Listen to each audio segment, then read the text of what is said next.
இந்தியாவிலே உலகம் முழுவதும் கொரோனா வந்திருக்கும் போது அதை கட்டுப்படுத்தியது தமிழ்நாட்டில் நம்ம பாளையங்கோட்டையில் தான் அந்த சித்த மருத்துவம் தான் அதை முன்னெடுத்து செய்தது. அதுக்கு வாழ்த்துக்களை தெரிவித்து நன்றி.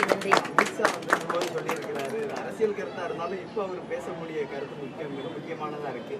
50 சீட்டோட ஆட்சியின் பங்கு பாஜக ஆட்சி தான் தமிழ்நாட்டில் நடக்கும்னு சொல்லுறாரு. அவங்க அதிமுக நம்முடைய எதிர்கட்சி தலைவர் ஐயா எடப்பாடி ஐயா அவங்களே ஒன்றும் சொல்லல. அவங்க தானே சொல்லணும். அவங்க ஒன்றும் சொல்ல, நீங்கள் ஏன் வாயில கேட்குறீங்களே ஐயா. எடப்பாடி ஐயா சொல்றாங்க, என் தலைமையில தான் கூட்டணியும், நான் தான் முதல்வர், நான் தான் ஆட்சி நடத்த போறேங்கிறாங்க. அமித்ஷா ஐயா சொல்றாங்க என்டிஏ கூட்டணி அப்படின்ட்டு சொல்றாங்க. தேசிய ஜனநாயக கூட்டணி தான் ஆட்சி நடத்தும். அது அவங்க 2 பேர் பிரச்சனையும். சபாநாயகர் பொது ஆளு. நான் பத்திரிகையில் அவங்க சொல்றதையும் பார்க்க, இவங்க சொல்றதையும் பார்க்குறேன். இதுக்கு பதில் சொல்ல வேண்டியது யார் தான் சொல்லணும்? ஊழல் நிறைந்த திமுக அரசு அகற்றப்பட்டு பாஜகவினுடைய கூட்டணி அரசு மக்களே செய்வாங்க. இப்போ சொன்னதுனால நான் சொல்ல வேண்டிய கட்டாயத்தில் என்னை கொண்டு விடுதிய. இந்த அரசு யாருமே ஊழலில் தண்டிக்கப்படவில்லை.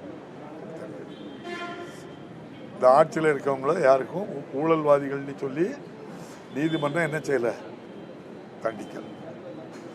வேண்டுமென்றே திட்டமிட்டு சட்டமன்ற தேர்தல் நடைபெறுகின்ற மாநிலங்களில் ஒன்றிய அரசு இல்லாததை சொல்லுவாங்க. நான் ஏற்கனவே ஒரு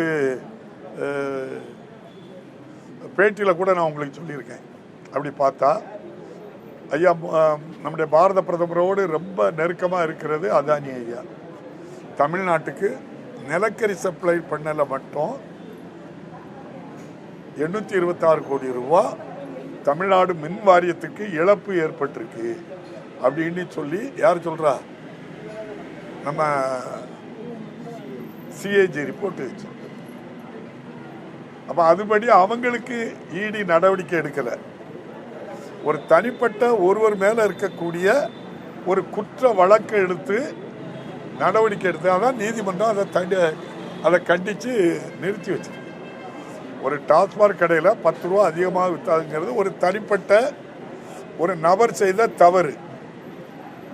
அப்படி 37 வழக்கு கடந்த ஆட்சியில் நடந்திருக்கு. இந்த ஆட்சியில் 4-5 வழக்கு நடந்திருக்கு. அப்ப இது யார் மேல நடவடிக்கை எடுக்கணும்னு சொல்லுங்க. அப்ப இல்லாத ஒன்றை வச்சு என்ன செய்யறாங்க, பெரிய பில்டப் பண்ணி இடியெல்லாம் அனுப்புறாங்க. அது தவறு. அப்போ பாரத பிரதமர் கூட நெருக்கமாக இருக்கக்கூடிய அதானி அவர்களால் இவ்வளவு பெரிய தவறை செய்திருக்காங்க. அப்ப இதை பாரத பிரதமருக்கும் இதுக்கு தொடர்பு உண்டுன்னு சொல்லி இடி அவங்கள விசாரிக்க முடியுமா? அதே போல ஒரு 10 ரூபா அதிகமாக வித்திருக்காரு, ஏதோ தவறு நடந்திருக்காருன்னு அது தனிப்பட்ட முறையில் அவருக்குள்ள விவகாரம். அது அரசோட இணைக்க வேண்டிய அவசியமே இல்லை. இந்தியாவில் அமைதியான மட்டும் இல்லை, நல்லாட்சி நடக்கின்ற மாநிலமும் தமிழ்நாடு தான். நீங்க சொல்ற அளவுக்கு எந்த ஊழலும் நடக்கல. தமிழ் பேச முடியலையேன்னு ஒரு பெரிய வருத்தத்தையும் அவர் பதிவு பண்றாரு. யாரு? தமிழை அழிக்க நினைக்கிறவங்களுக்கு எப்படி நான் வாயில போகும்? தமிழ் போகாது. மற்ற கட்சிகள் எல்லாமே கூட்டணி பேச்சுவார்த்தை ஆரம்பிச்சுட்டாங்க. இன்னும் தற்போது வரைக்கும் திமுக ரொம்ப அமைதியாவே இருந்துட்டு இருக்கீங்க. இது அடுத்த கட்ட கூட்டணி பேச்சுவார்த்தை எதுவும் இருக்குதா? புதிய கட்சியில இணைய வாய்ப்பு இருக்குதா? ஒரு எனக்கு தெரிஞ்சளவு நானும் பத்திரிகையை பார்த்தா சொல்றேன், இங்கே ஒரு பதட்டப்படுறதுக்கு ஒன்றும் இல்லையா.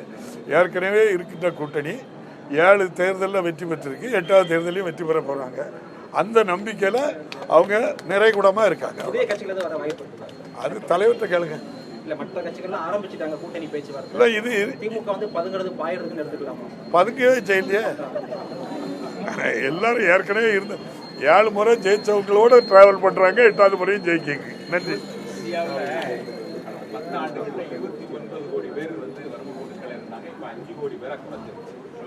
உலக ஆய்வு, அதாவது $3 ஒரு நாளைக்கு $3 இருக்கு.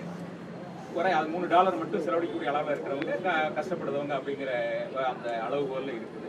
இந்தியாவில் 29 கோடியிலிருந்து 10 ஆண்டுகள் 5 கோடியே குறைஞ்சிருக்கு. எப்படி பார்க்குறீங்க? ஒன்றிய அரசை குறை சொல்லக்கூடிய நிலை, இதை எப்படி பார்க்குறீங்க? இது திட்டமிட்டு உண்மைக்கு புறம்பான ஒரு செய்தியை பரப்புறாங்க, ஊடகங்களை வச்சும் பரப்ப வைக்கிறாங்க. எந்த ஆய்வு பண்ணிச்சுன்னு சொல்லுங்க. எந்த நிறுவனம் இந்தியாவில் இந்த வறுமை கோட்டுக்கு கீழே இருக்கவங்க மேலே இருக்கவங்க எந்த ஆய்வு பண்ணீங்க? எந்த புள்ளி விவரம் இருக்குன்னு சொல்லுங்க பார்ப்போம். நீங்க அப்படி ஒரு நிலை இருந்துன்னா இன்னைக்கு 60 to 80 கோடி பேருக்கு ரேஷன்ல 5 கிலோ அரிசி கொடுத்துக்கிட்டு இருக்க ஒன்றிய அரசு, ஸ்டேட் கவர்மெண்ட் எல்லாருக்கும் கொடுத்துக்கிட்டு இருக்க. என்ன ஆய்வை வச்சு சொல்றீங்க? இதுதான் ஏமாத்து. ஒரு ஆய்வு பண்ணி அந்த ஆய்வு ரிப்போர்ட்டை கொடுக்கணும். நீங்க அந்த ஆய்வு ரிப்போர்ட் படி 60 கோடிக்கு பேருக்கு கொடுத்த ரேஷன் இப்ப நாங்க 5 கோடி பேருக்கு தான் கொடுக்க சொல்லிட்டு பாப்போம். எந்த ஆய்வுல சொன்னீங்க? இந்தியாவிலே எந்த ஆய்வும் இல்லாம எந்த புள்ளி விவரத்துல சொல்லிய 2021 எடுக்க வேண்டிய மக்கள் தொகை கணக்கெடுப்பு இந்த நிமிஷம் வரை எடுக்கல. அப்படின்னா யார் யாரு என்ன நிலையில இருக்காங்க, அவங்க வறியவங்களா, அதுக்கு கீழே இருக்காங்களா, அல்லது நல்ல பொருளாதாரத்தோட இருக்கிறாங்களா, யார் சொல்லணும்? மக்கள் தொகை கணக்கெடுப்பின் போது அதற்கு முக்கியத்துவம் கொடுத்து அந்த கணக்கெடுப்பை எடுத்ததுக்கு அப்புறம் நீங்க சொன்னீங்கன்னா ஓகே. நீங்க தான் கணக்கெடுப்பதுக்கே தயங்குறீங்களே, பதுங்குறீங்களே, நீங்களே அதுக்கு பயப்படுறீங்களே. அப்படி ஆட்கள் இப்படி பொய்யான விமர்சனத்தை இட்டு கட்டி ஊடகங்கள்ல சொல்றது, இது பொய். என்ன ஆதாரமும் கிடையாது. அதுக்கு நீங்க கேட்ட கேள்விக்கு ஒன்றிய அரசு எந்த ஆதாரமும் கிடையாது. அப்படி வறுமை கோட்டு கீழே உள்ளவங்களுக்கு தருவேன்னு சொல்லல. நாங்க சொன்னது உரிமை தொகை, கலைஞர் உரிமை தொகை. அதுக்கு தகுதியானவங்க ஒரு 1000 ரூபாய் கிடைச்சா பரவாயில்லைன்னு நினைக்கவங்களுக்கு அதை கொடுத்து, அது 1,15,00,000 பேர் கொடுத்துருக்கு. இன்னும் விடுபட்டவங்களுக்கு கொடுக்க போறோம். நாங்க அதுக்கு ஒரு தகுதி நிர்ணயம் பண்ணியிருக்கோம். ஆதார் அட்டை, ரேஷன் அட்டை, கரண்ட் பில்லு, பேங்க் அக்கௌண்ட், ஒரு செல்போன், இந்த 5 கொண்டு வந்து உங்கள்கிட்ட உங்களுடைய பொருளாதார நிலையை அதை வச்சு தெரிஞ்சு கொடுக்கறது. 1,15,00,000 பயனாளியை தேர்ந்தெடுத்தாங்களே, எந்த பத்திரிகை, எந்த ஊடகம் ஆள் பார்த்து கொடுத்தாங்க? ஆளுங்கட்சி கொடுத்தாங்க, எதிர்கட்சி கொடுத்தாங்க. ஏதாவது ஒரு இடத்துல ஒரு குற்றச்சாட்டை சொல்லுங்க. 100% வெளிப்படைத்தன்மையோடு செலக்ட் பண்ணியிருக்கு. இன்னும் விடுபட்டவங்களுக்கும் அதே மாதிரி தான் செலக்ட் பண்ண போறாங்க. அப்பாவுக்கு வேண்டிய ஆளுக்கு கொடுக்கல, அப்படி கொடுக்க வேண்டிய கட்டாயம் இல்லை.